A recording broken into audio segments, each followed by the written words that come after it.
Hey, it's CharlieJeane here. Today we're going to talk about why you shouldn't follow a gluten-free diet for IBS. But before I get into that, I think it's important to talk about gluten, because what is it? Do you know? Perhaps you're like many people that have heard of it but not too sure what it is. Well, gluten is a protein found in wheat, barley and rye, so foods containing these grains can contain gluten, unless of course they've specifically been removed, like in gluten-free bread and pasta. But why do people avoid gluten? There's loads of reasons why, but an important one is for people who have celiac disease, which is an autoimmune condition where the body attacks itself when you have gluten. And it attacks the small intestine, and if it's undiagnosed or untreated and the person continues to eat gluten, then they can end up with gut symptoms just like IBS. Plus, you can have complications such as unintentional weight loss, nutritional deficiencies that can affect health, such as anemia or osteoporosis, which is where you have weak and fragile bones at a risk of breaking. And in rare cases, gluten ataxia. So this is where gluten causes damage to the brain, and then this affects your mobility, movement, speech, and sometimes vision. And also, if celiac disease is untreated or undiagnosed, there's an increased risk of small bowel cancer. So all of this is critical to rule out celiac disease, amongst other things, before IBS can be diagnosed. So it's super important to have an official diagnosis, not self-diagnose because you think, I've got wind, diarrhea, constipation, bloating, all these kinds of symptoms, and just assume that it's IBS because it could be celiac disease. So get an official diagnosis from your physician, and then you can take the right and necessary action to manage or treat the condition that you have, whether it's IBS, inflammatory bowel disease, celiac disease, whatever it is. So you can take the right action to make sure that you're treating and managing it, and like I just mentioned, avoiding all those horrible consequences. Other reasons why people who don't have gluten-related diseases such as celiac disease and they avoid gluten includes social and traditional media, peer pressure, celebrities, influencers, aggressive marketing by manufacturers and retail outlets. And then there's all the claims about gluten-free diets and them saying about, the immediate health benefits, that it prevents certain diseases from developing, improves your exercise performance, it prevents exercise-related gut issues. And then you've got all these quack doctors and charlatans that basically claim that a gluten-free diet is, will cure everything, really. Not that I'm saying any of that is true, by the way. And then following a gluten-free diet is so much easier now than it used to be, even like 5 years ago, because of all the products that are available in shops and supermarkets. There's an increased awareness of gluten and gluten-free products. And the gluten-free food market value for 2022 is nearly $7 billion and is expected to double by 2032. So with all of this, it's easy to see why you could think that you should follow a gluten-free diet. But here's 5 reasons why you shouldn't follow a gluten-free diet to manage your IBS. You risk becoming deficient in certain vitamins, minerals and fibre, which have consequences for your health if you don't follow a well thought out and nutritionally adequate gluten-free diet. And following a low fibre diet over the long term increases risk of chronic diseases like type 2 diabetes, heart disease, stroke and bowel cancer. And because fibre can help us to feel fuller for longer, long-term low fibre diets can affect our body weight too, which could lead to being overweight or obese, which then puts us at an increased risk of conditions such as type 2 diabetes, heart disease, stroke and cancer. So it's like double bubble risk. Hurts your gut health. Low fibre diets negatively affect your gut bacteria and your gut health, which can then make gut symptoms worse. But on top of this, because of the numerous roles that gut bacteria have in our bodies, it can affect other aspects as well, like the production and absorption of certain nutrients, your immune system, your mood, your sleep, your body weight, numerous things. There's a lot of gluten-free products out there that are processed, and They can have more fat, sugar and salt than their gluten-containing counterparts, so it's always worth checking food labels if you are deciding to follow, or if you are following a gluten-free diet for whatever your reasoning is behind that.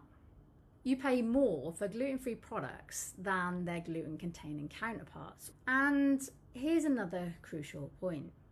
Scientific research has not proven a gluten-free diet benefits people with IBS, and clinical guidelines around the world either specifically state that a gluten-free diet isn't recommended, or they say that there isn't any robust quality evidence to support a gluten-free diet with IBS, or there's no mention of it, which then this suggests that there's a lack of evidence, as otherwise, they would have mentioned it, wouldn't they? They would have put it in their guidelines and either recommended not to have a gluten-free diet or to recommend a gluten-free diet with IBS if that was the case, which is not. So if you're following a gluten-free diet and you're using gluten-free products, you can still suffer with symptoms. And this is the case with so many people who have come to me for help, because it wasn't the gluten, it was the other components in that food that was the trigger. There can be other ingredients and compounds in gluten-free foods and gluten-containing foods which could be a trigger for you. So you need to find out the true culprit to your symptoms and not just assume that it's gluten. And there's another important point to mention here as well. Gluten-free bread can be low in fibre, so again you need to check the food labels. And also many manufacturers add fibre back into the dough to increase the fibre content, and then depending on what they use, that could also be a symptom trigger for you. So that gluten-free bread that typically costs you about £1 per 100 gram, instead of the bread that does contain gluten, which typically costs about 20p per 100 gram, might even be making your symptoms worse, not better. And that's not even considering what else that you might be eating that could also be triggering your symptoms. And in terms of the exercise-related gut issues, again, gluten-free diets hasn't been shown to benefit performance or symptoms. And in fact, symptoms can be prevented or reduced by altering your dietary intake of other nutrients and compounds, and also tackling other factors such as meal and snack timings and your stress. So unless you've got celiac disease, going gluten-free isn't helpful, and it can have a range of nasty and unnecessary consequences. So I'd always recommend getting the help of a dietitian. And by the way, if you don't yet have a diagnosis for your gut symptoms, go see your physician as soon as you can. Don't delay, because you don't know what it is. It could be a range of different diseases, or it could be something quite simple all the way through to something really serious. It could be bowel cancer. So it's always wise to get your symptoms checked out if you haven't got a diagnosis, or if you have got a diagnosis and you see a significant change in the types of symptoms that you're experiencing, or if you've got blood in your stools, in your poo, if your poo's bright red, got bright red bits in it and you haven't eaten anything red, if you've got like black, dark brown, tarry stools, if they're really pale, yellow, white colour, or if they're green, if they float, if they're super, super smelly, then definitely go and speak with your physician.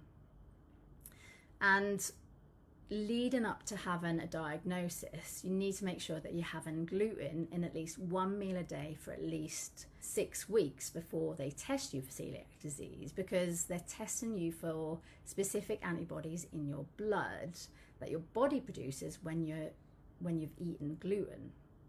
They may also do a biopsy, which is where they take a sample of tissue from inside your small intestine by it's a thin flexible tube down your mouth and all the way through to your small intestine. And they're basically looking to see if your body has had a reaction to gluten, like I spoke about earlier. And if you've been avoiding gluten, and you've had these tests done for celiac disease, and your physician forgets to check with you if you've been eating or avoiding gluten, which can happen, because I've had previous clients where this has been the case, your tests will come back negative because you've been avoiding gluten, so your body hasn't reacted, so it looks like you don't have celiac disease when actually you might have it. So you need to get retested, which is then a faff, because you've got to book appointments. It's not very nice for you having your blood taken, and also if you need to have that biopsy. It wastes your time, it wastes your physician's time, and these tests cost money, whether or not it's through the NHS if you're in the UK, or if you have an insurance company pay for it, or you have to pay for it yourself, depending on where you live in the world. So it's best to get it right first time. And if you really don't want to bring gluten back into your diet before getting tested, then you definitely need to speak with your physician about this. So that's it from me today. I hope you found this helpful and interesting. So best wishes to you all. Take care. Bye for now.